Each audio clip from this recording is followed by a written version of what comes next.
80 to 90% of donut shops in California are owned by Cambodians. The shops were a way for the first generation of people to find economic security with their families. And so they have a big importance for like across generations. And I wanted to immortalize that through a donut pipe.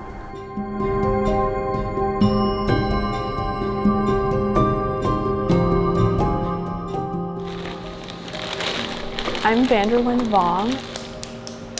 I'm a first-generation Cambodian-American. I create ceramic donut pipes. I take a lot of inspiration from Granny's Donuts, which is the shop I grew up around, and I was like, well, I want to make a dozen. Like, I want a baker's dozen, and so yeah, I've been sticking with it since then and creating new flavors out of the glazes I use. What gets me in the zone while I'm creating is music.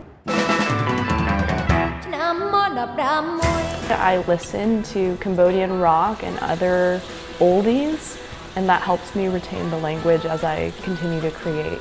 Like, I don't have my ancestors, and so keeping that connection with them now is really important to me. And I found that the Cambodian rock really helps me stay in tune. It's kind of like how a DJ needs to stay on beat. I'm collaborating and dancing with the clay on the wheel.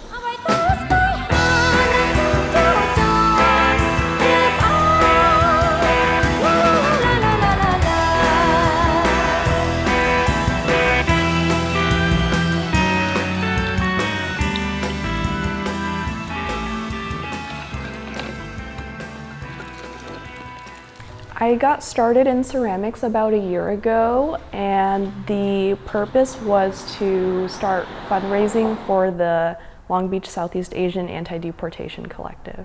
40% of those proceeds go to the collective.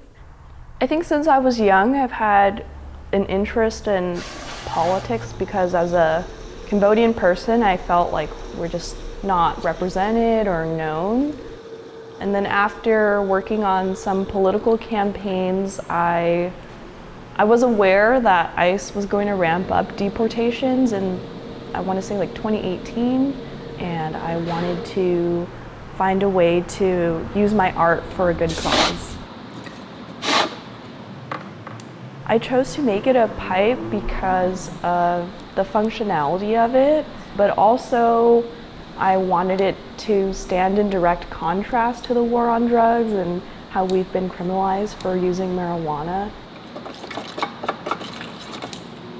The characteristics of Cambodian ceramics. There's more of a focus on the form itself as opposed to the glazing, and then connected to that, getting to the form through multiple techniques. So they might create something on the wheel and then detail the surface by hand.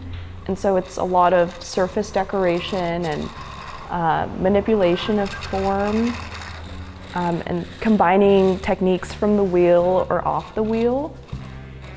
I feel like I'm kind of swimming like back to my roots or finding them again in terms of the techniques that our ancestors were using. It gives me a glimpse into what our way of life might have been before colonization.